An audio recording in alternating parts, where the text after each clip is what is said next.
नमस्कार साथियों। कुछ दिन पहले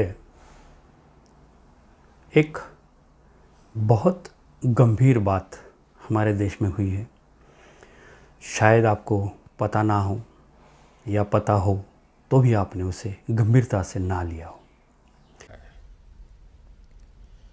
41 ऑर्डिनेंस फैक्ट्रीज को नए स्वरूप में किए जाने का निर्णय, 7 नई कंपनियों की ये शुरुआत देश की इसी संकल्प यात्रा का हिस्सा है।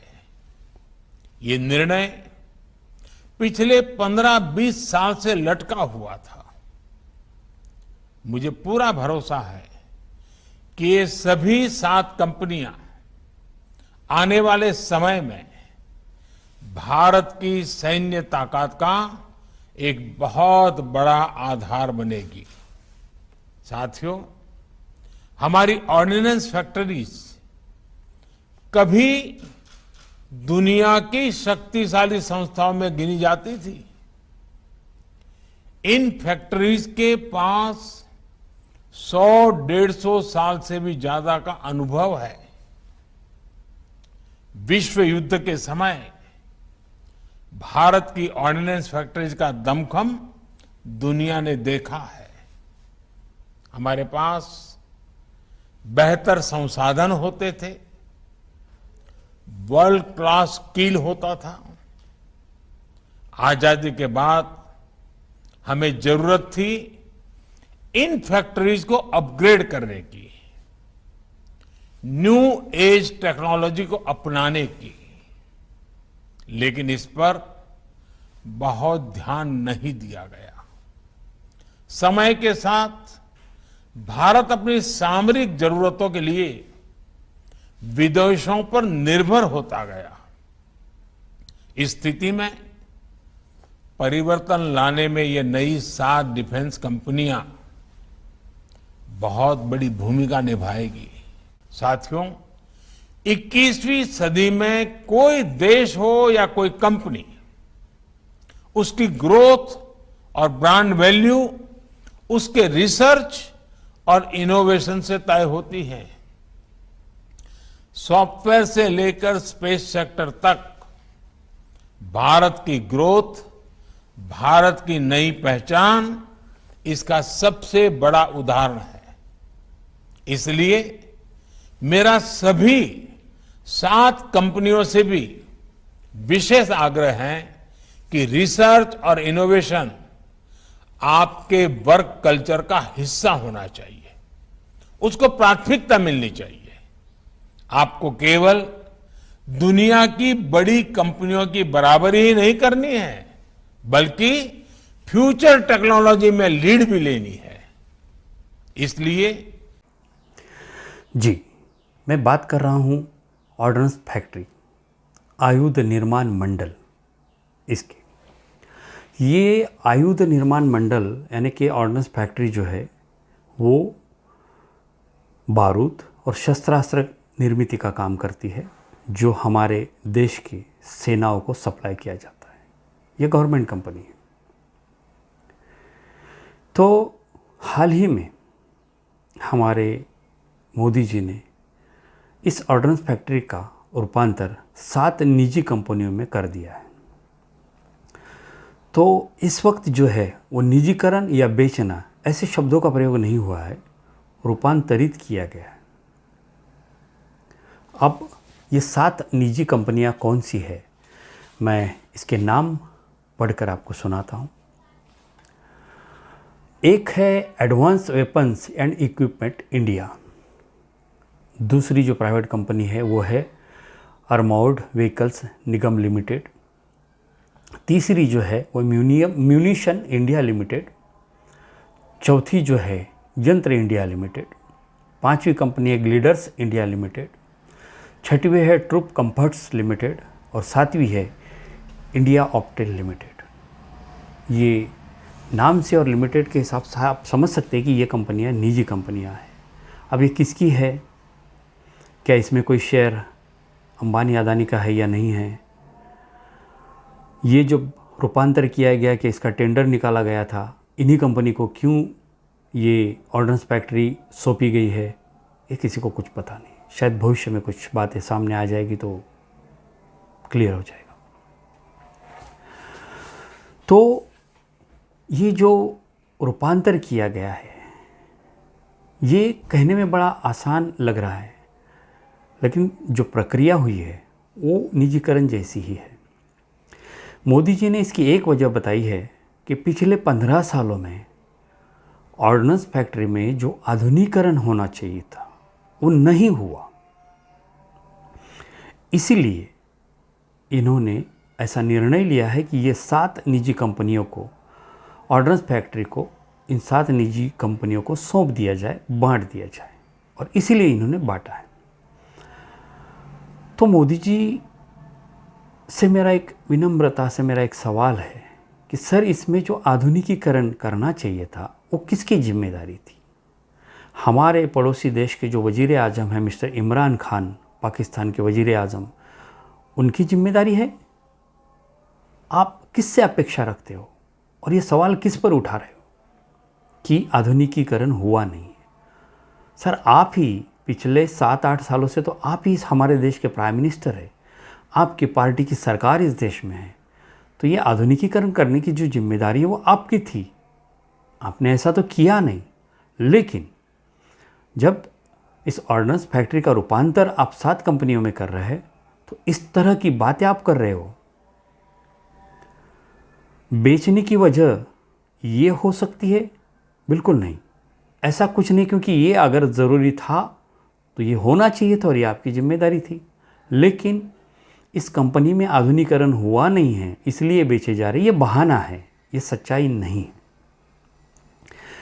दूसरा सवाल आपने इस कंपनी के वर्कर्स और अफसरों के परफॉर्मेंस पर उठाया है कि इनका परफॉर्मेंस ठीक नहीं है, इसीलिए हमको विदेशों से शस्त्रास्त्र और कुछ सेना को लगने वाली सामग्री खरीदनी पड़ती है। इस तरह का गंभीर आरोप आपने इन कर्मचारियों पर किया है। सर, आपने राफेल खरीदा है, राफेल में कितनी दलाली खाई गई, किसने खाई और कितने कि क्या हुआ है राफेल का, ये हमारा सारा देश जानता है, दुनिया जानती है। तो इस तरह के जब सौदे होते हैं और किसी को पैसा खाना होता है तो विदेशों से सामान खरीदा जाता है, तो इसके लिए ऑर्डिनेंस फैक्ट्री या उसके कर्मचारी या अफसर जिम्मेदार नहीं है। सर, ये वही वर्कर्स है, ऑर्डिनेंस फैक्ट्री के वही अफसर है जिन्होंने जितने भी युद्ध हुए हैं भारत स्वतंत्र होने के बाद, उन युद्धों में जो शस्त्रास्त्र और सामग्री है जो सेना को लगती है उसमें कभी कमी नहीं आने दी। पिछले युद्ध के दरमियान इन्होंने 18 घंटे काम किया, ओवर टाइम लिए बिना काम किया। ये वो देशभक्त लोग हैं और आप इनकी परफॉर्मेंस पर उंगली उठा रहे। आपको इस ऑर्डिनेंस फैक्ट्री का रूपांतर करना है, निजीकरण करना है, बेचना है, आप शौक से करिए, लेकिन इन वर्कर्स और अफसर को बदनाम तो मत कीजिए। इन्होंने बड़े जुनून से काम किया है, आज तक सैकड़ों सालों का इतिहास रहा है। तो इस तरह की बातें करके आप इस ऑर्डिनेंस फैक्ट्री का रूपांतरण मत कीजिए।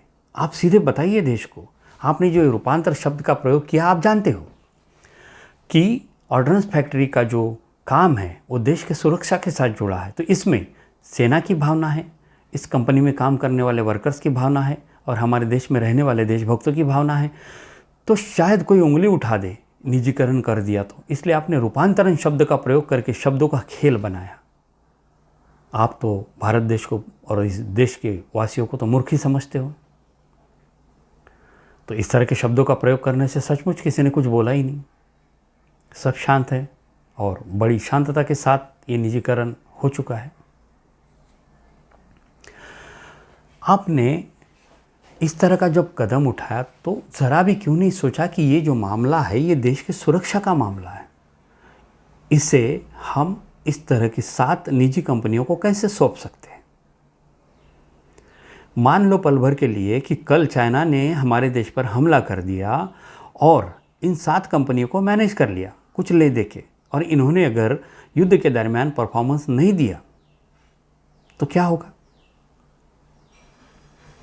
क्या बिना सामग्री, बिना हथियार लिए हमारी सेना खाली सीना ताने शत्रु के सामने जाएगी और इस देश को सुरक्षित रख पाएगी? क्यों इस तरह की बातें हो रही है?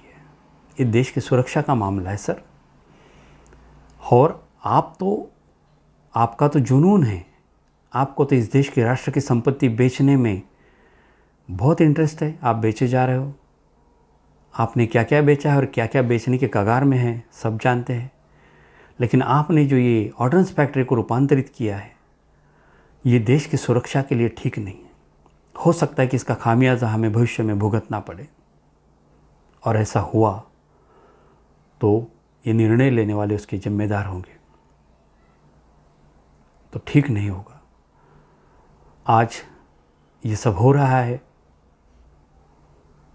विपक्ष चुप है, क्योंकि वे जानते हैं उन्होंने भूतकाल में क्या क्या किया है। अगर उन्होंने आवाज़ उठाई तो उनके पीछे ईडी लगाई दी जाती है, और इस डर से ये सारे विपक्ष में जितने चोर हैं वो चुप बैठे हैं। आश्चर्यचकित करने वाली बात यह है कि इस कंपनी में काम करने वाले जो वर्कर्स हैं वो भी चुप है। आज ऑर्डिनेंस फैक्ट्री जो है वो 10 राज्यों में ऑर्डिनेंस की 41 शाखा है, और करीब 75,000 वर्कर्स काम करते हैं, और 1 लाख करोड़ के आसपास ऑर्डिनेंस फैक्ट्री की प्रॉपर्टी है, जो आज खैरात में इन निजी कंपनियों को बांट दी गई है बिना वजह। ये जो भी हो रहा है गलत है, हमारे देश के भविष्य के लिए गलत है। बहुत गंभीर बात है, हम इसे गंभीरता से नहीं ले रहे, लेना चाहिए था। हमारे देश का, हमारे देशवासियों का मोदी जी के हाथ में जो भविष्य हमने दिया है, सौंपा है, पता नहीं वो इस तरह की खिलवाड़ हमारे साथ क्यों कर रहे हैं। मोदी जी, इस देशवासियों ने आपको चुन कर दिया है 14 में, वो इसलिए कि आप देश में तरक्की करें, लेकिन आप है कि हमारे साथ एक शत्रु की तरह बर्ताव कर रहे हो। देशवासियों को बर्बाद किया जा रहा है, आर्थिक रूप से, रोजगार के रूप से। देश की जो संपत्ति है, राष्ट्र की जो संपत्ति है, उसे बेचे जा रहे हो। क्या बिगाड़ा है इस देश ने, इस देश के वासियों ने आपका? क्या शत्रुता है हमारे बीच? हम तो भाई भाई है, तो ऐसा मत कीजिए। आप अगर कुछ अच्छे काम कर जाते हो तो आपका नाम इस देश में स्वर्ण अक्षरों में लिखा जाएगा, लेकिन इस तरह की अगर बातें होती है, देश के सुरक्षा के साथ खिलवाड़ होता है, तो ये बात ठीक नहीं है। बहुत गंभीर बात।